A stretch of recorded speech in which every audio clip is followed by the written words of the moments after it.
Cara a Cara con Rosalía.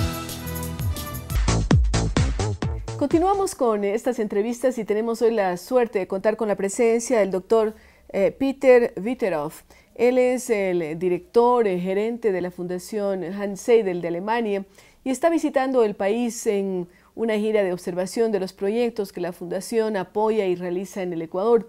Y vamos a darle la más cordial bienvenida al Dr. Peter Witterauf. Welcome to this interview, Dr. Witterauf.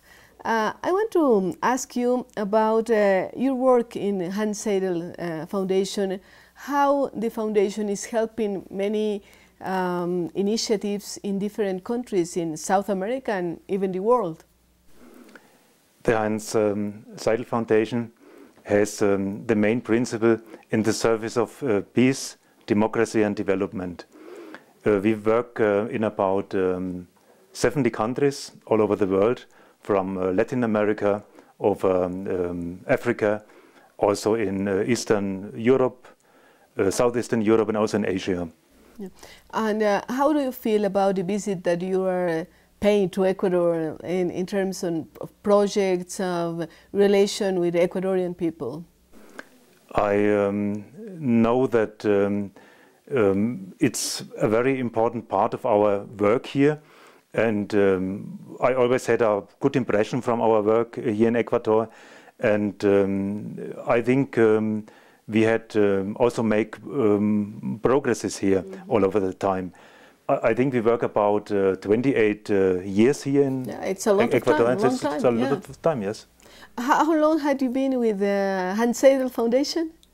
I work in the foundation since 7 years, over 7 years, nearly 8 years, and so I think I know most of our activities all over the world. Your background is in economy. You are a scientist, and you had been working with different organizations in your Bavaria, where you had born, but also in different positions in Germany. Tell us a little bit about your work in these several institutions before you get hired by Hanns Seidel Foundation. Dr. Arteaga, as you said, I am economist, and so first I was working with economic questions. I was working in Ministry of Economics in Bavaria. For example, you have to think about how to get companies to Bavaria, for example, and how to strengthen your economy. That was one of my tasks. And Bavaria has the strongest economy inside Germany. That's right. Bavaria has a very, very modern economy. We are a leading economy in very modern technologies. As you know, for example, Bavaria has a leading industries in the automobile sector. If you know BMW and so on, they are all it's very, from very Bavaria. foreigners. Yeah, Yes. very strong Yeah. companies. And how do you feel? Because some people say that Germany is like the locomotive that is pushing Europe with the leadership of Mrs. Angela Merkel, and now we know that Bavaria is inside Germany the strongest. How do you feel about that, being the strongest of the strongest country? I think we give the impact to Germany, but Germany is a big country. There are 16 states, and also other states have good companies and enterprises. But you are right. I also think Germany is the strongest economy in Europe. Germany has a good structure. Germany is very competitive, and for example, after the world economic crisis in 2008, Germany started best from this crisis, and now I think we have the best conditions and also the best economic dates in Europe. But also Germany had a lot of responsibility because being the strongest economy, and I think because we saw a lot what's happening with the situation, the economic situations, especially with countries that we are very linked, like with Spain or with Italy, because a lot of Ecuadorians are there working, and we feel that they don't get a job, that they had some kind of troubles. Then to maintain Europe like with a cohesion, and also the euro coin, the currency, you had, like a country, Germany had a lot of responsibility. How do you feel about this responsibility inside Europe? I think Germany has learned its lesson during many years. We know that we are responsible not only in Europe but also all over the world. Germany today is the fourth or fifth strongest economy of the world, and what is in Germany has an impact to other countries. But we also know that we have a leading position in the situation now to rescue the euro and to strengthen the euro, and I think Angela Merkel does a very good job. A good job, yeah. We saw from here, from Latin America, that she's making a lot of effort and really a good job. That's also an example that women are very strong leaders. Good for us. Good point for us. And another question that I want to ask to you is the relation between Latin America and Europe. How you see it from your perspective, leading an organization like Hanns Seidel. How is it working, the relationship between Europe and Latin America?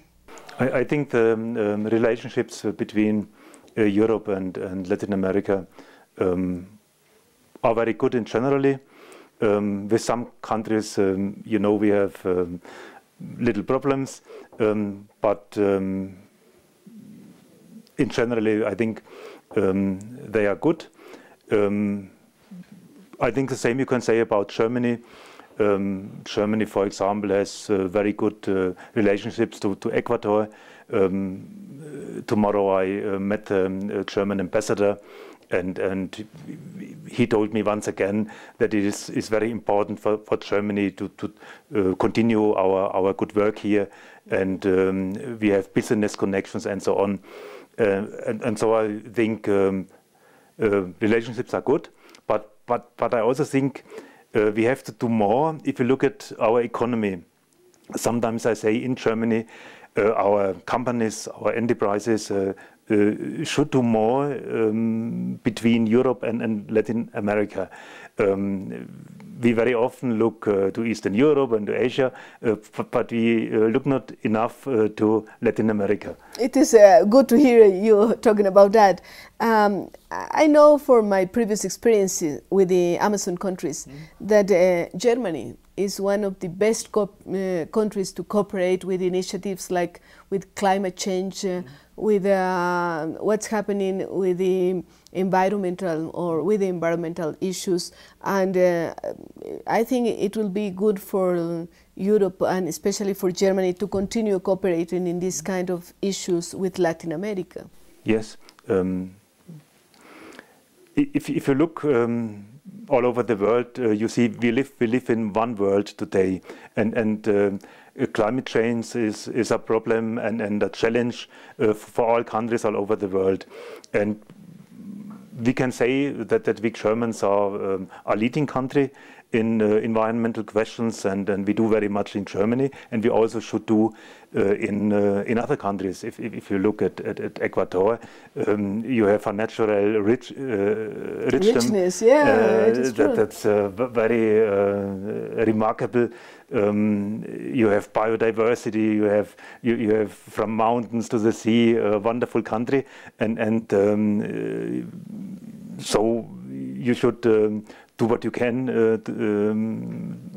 for your environment. Yeah, and if you compare our size, it's a small country if you compare with Brazil or even with our neighbors, Peru and Colombia. But of course, we have a very important, a very impressive biodiversity in terms of what we can have inside this land called Ecuador.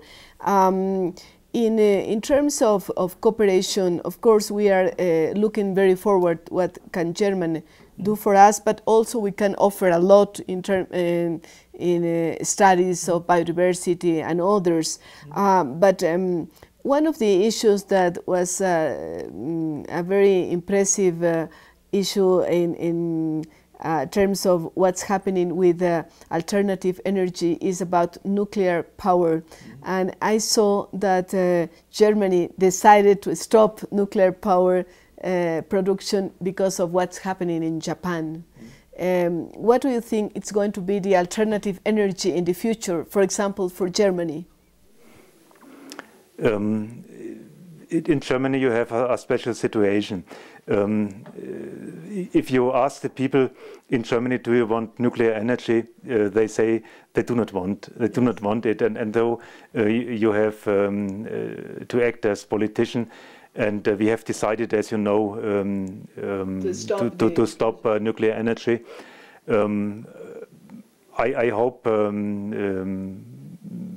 that we can do more in solar energy. And wind energy. Wind energy.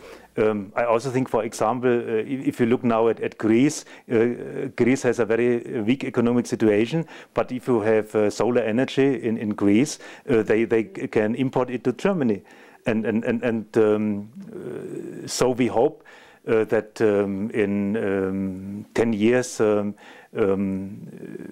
we are away from nuclear energy, but it is not easy. And you can also have a different opinion about nuclear energy. If you see it, if you look at the CO2 emissions, then it's not good if you go to gas or to coal and so on. And so I think we have a difficult way in front of us. Yeah, it is true, but I think we can have hope in that Germany is leading some projects to create alternative production of energy. I want to thank you, Dr. Peter Witterauf.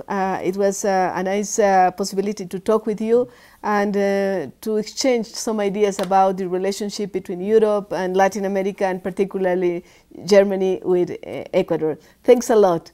Queridos amigos, gracias por haber estado con nosotros y continuamos luego de una brevísima pausa.